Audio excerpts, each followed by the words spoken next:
Eji pasó en el último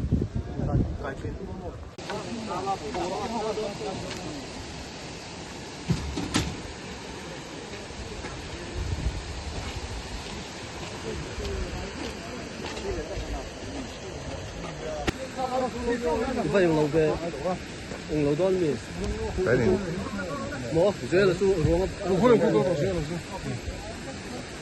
số làm này sẽ mua đồ kia rồi sẽ ăn lầu đây đấy lắm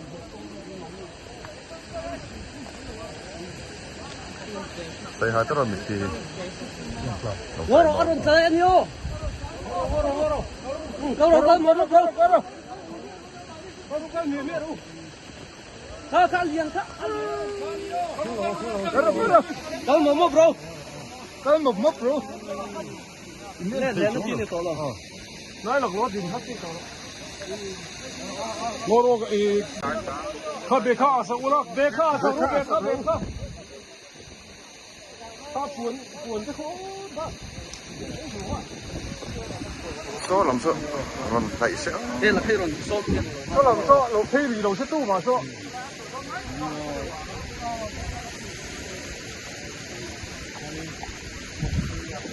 in man bol tụi cái cha sửa rong nữa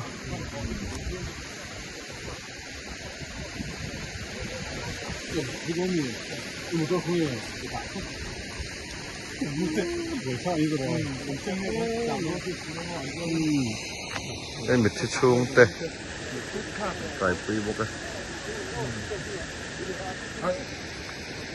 Kalau kita tak bingung, ikan tu kalau jauh orang, jauh orang kan.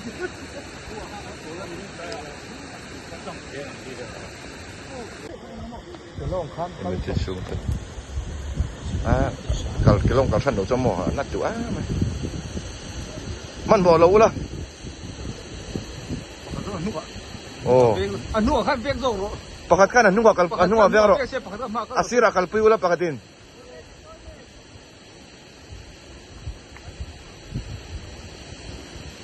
Are lai tot.